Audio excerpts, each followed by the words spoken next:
Okay, let's unpack this.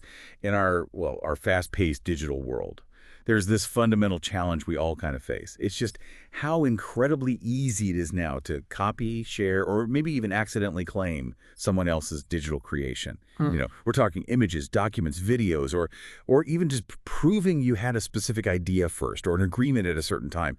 It happens all the time. So the big question really is, in this digital free-for-all, how do you actually prove you had it first? Yeah, and that's such a crucial distinction, isn't it? It's often not about settling some complex legal ownership fight right away. It's more about establishing that clear, undeniable timeline, demonstrating, like, verifiably that you had a specific digital thing at a precise moment. That's really the heart of this digital proof of ownership idea. Right.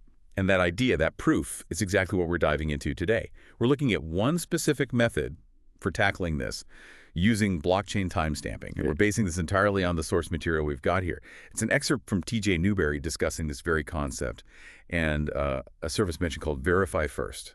So our mission for this deep dive is pretty straightforward.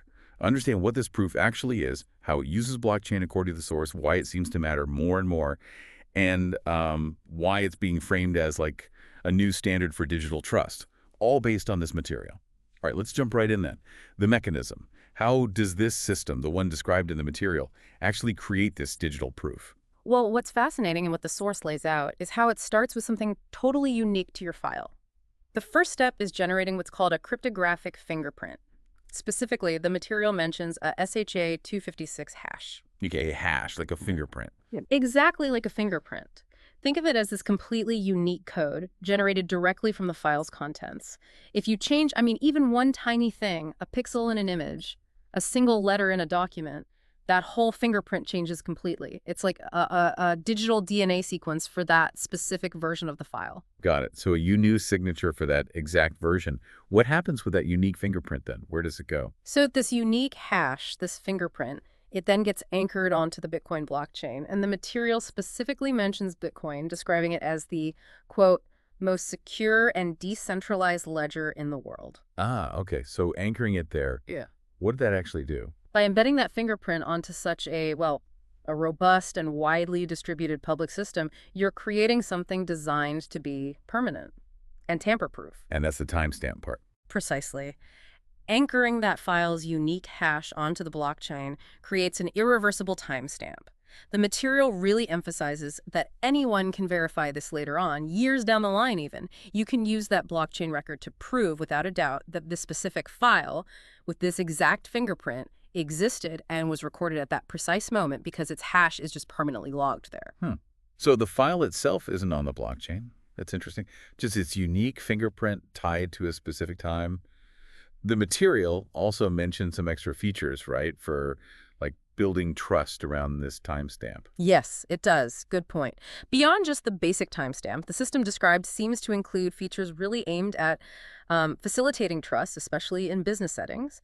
Things like an instant verify tool, so clients or maybe collaborators can easily check the timestamp themselves, Okay. and optional cover letters. These let you formally declare things like, yes, I own this, or I authored this, or even just confirming delivery of a document. Plus, importantly, a direct link to a blockchain explorer. A blockchain explorer link. What's that for? That lets anyone basically look up your hash directly on the public blockchain and see the confirmation, the transaction right there themselves. It's really about not just creating the proof, but making it super easy for other people to verify that proof independently. Yeah. Okay, that makes sense. Establish the record, make it easy to share and check. So who's actually using this kind of thing according to the material, and why are they choosing it? Well, the source points to a pretty wide range of people and businesses. Freelancers, startup founders, lawyers are mentioned, designers, various creatives. Okay. And the edge it gives them, as described, is this ability to easily prove originality or authorship and also maintain really solid version control, without any guesswork or having to rely on some third party. Avoiding dependency on, say, platform timestamps, that might be questionable. Exactly. Or that could be changed internally. The material highlights that there are no worries about sort of hidden changes being made to the record of when something existed. It's fixed. Okay, and here's where it gets really interesting for me. The material gives actual specific examples, real use cases. Can you walk us through a few of those? Sure. Yeah, the material provides several clear, very practical scenarios. Let's see. Like a startup timestamping their crucial pitch deck before they even send it out to potential investors. That locks in exactly what was sent and when. Smart. Or a designer, maybe timestamping their original concept files before showing them to a client or starting revisions, creates a clear record of that initial creative spark. Yeah, I can see that being useful. Then there's a business recording a signed agreement before a project officially kicks off. Verifiable proof that the agreement existed at that specific moment. Mm-hmm. A writer timestamping a manuscript before submitting it. And even legal teams using timestamp drafts to build detailed timelines, especially around intellectual property development. These examples really show how it's being used proactively across lots of different fields. Those examples really do drive home the practical side of it. But okay, does the material suggest this actually holds up, in the real world beyond just giving someone peace of mind? Yes, absolutely. And this is a key point that's really emphasized in the source. It states pretty clearly that courts, clients, and even governments are increasingly embracing these blockchain-backed records as credible forms of proof. Really? Courts too? Apparently so. It notes that blockchain timestamps are being integrated into things like evidence chains, IP protection strategies, and compliance systems. Globally, it seems. Wow. Okay. Are there any specific examples given of this increasing adoption? There are a couple mentioned. The material points to the Australian government exploring distributed ledger tech blockchain for public infrastructure and data security. That signals pretty high-level interest. Okay, government level. And it also cites a finding from a 2023 Deloitte report. This is quite striking. It says 59% of global enterprises are actively developing blockchain-based record-keeping tools. 59%. Yeah. That's a lot higher than I might have guessed. It is significant. And the takeaway presented in the source is basically that blockchain timestamps. They're not experimental anymore, not just theoretical. They're being positioned as, quote, the new benchmark for proof without permission. Trusted because of the verifiable math of the blockchain itself, rather than needing some central middleman. Right. Trust in the math, not a middleman. I like that framing. yeah. Okay, let's pivot slightly. We've talked about why it matters, but what about the how? The material describes the actual process as pretty simple. What does that look like step by step? Yeah, the process outline does sound like it's designed to be very straightforward for the user. Basically, you upload your file. You can add an optional cover letter if you want to add context or make a declaration. Then the system instantly generates that unique hash the file's fingerprint. Instantly. Okay. Uh-huh. That hash is then automatically timestamped using the Bitcoin blockchain. And what you get back confirms all this. Usually it's a verification page for your specific record, that Blockchain Explorer link we talked about, so you can see it on chain.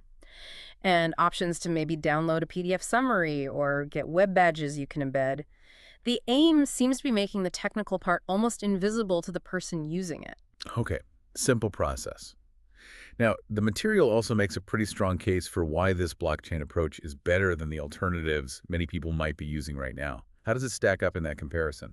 Right, and this comparison is really important in understanding the value proposition presented. The source highlights the vulnerabilities of some older, maybe more common methods. For instance, emailing a document to yourself. Seems easy, right? Yeah, I've done that.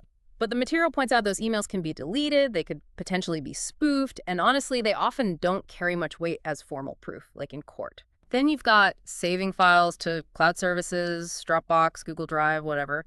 You're relying entirely on those third parties.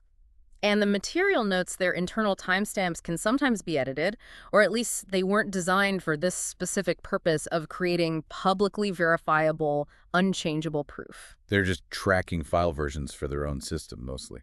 Exactly. And then there's the traditional notary, which is mentioned as being slow, can be expensive, and it's just not built for the digital first world we operate in now. Yeah, definitely not instant. So in stark contrast, this blockchain timestamping method, as described, is highlighted for several key advantages. It's presented as permanent, meaning once that hash is on the blockchain, it can't be edited or deleted, period. It's private. The claim is the file contents never actually leave your computer, only that fingerprint, the hash, is sent out. Ah, that's a key privacy point. Yes, it's verifiable. Anyone, anywhere, can check that timestamp forever using the public blockchain record. No special access needed. And it's a file. You get initial proof in seconds, apparently, and full confirmation, once it's mined into a block, within minutes, typically. So the core insight here is how it directly addresses the the trust and permanence issues inherent in those other methods. So the picture being painted here isn't just about a tool for like high-stakes legal fights, but maybe something more fundamental, more everyday. Exactly. It's described in the source as becoming a potential daily tool for digital trust.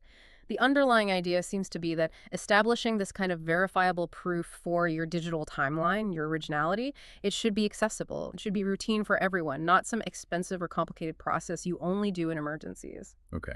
And what's the sort of core value proposition that the material boils all this down to? The core value proposition highlighted is pretty clear. It provides simple, affordable, and irreversible evidence of your, quote, digital truth. It's really framed as a way to help you own your story with confidence. Right. Okay, so pulling this all together then, the central idea we're getting from this material is that in a digital world where copying is, well, trivial, having this kind of mathematically solid, verifiable proof of your timeline and your originality anchored permanently on a decentralized ledger, Mm-hmm. it's becoming essential, not just for protection maybe, but for building that fundamental trust around your digital stuff, your assets, your interactions. Yeah, and if we connect this to the bigger picture, maybe for you, the listener, it raises a really significant point for your own digital life or your professional field. What does this shift mean, this move towards relying on mathematically verifiable proof anchored on something decentralized like the Bitcoin blockchain? What does that mean for how you might interact online? How might you think about managing your own digital creations or agreements or even just important communications going forward? It's something to think about. Definitely. And maybe here's a final provocative thought for you to chew on, really building on the perspective in this material. If digital truth and trust can now be anchored permanently, verifiably on a decentralized ledger that's, as the source puts it, trusted by math, not a middleman. Well, what does that imply for the future role of all those traditional intermediaries, the institutions, the platforms, the systems that have historically been the central authorities for verifying authenticity or providing timestamps? How might this technology fundamentally challenge or maybe reshape our whole understanding of authenticity and proof in this digital age we're living through? Something to think about, how this potential shift might apply to your own work, your own interests.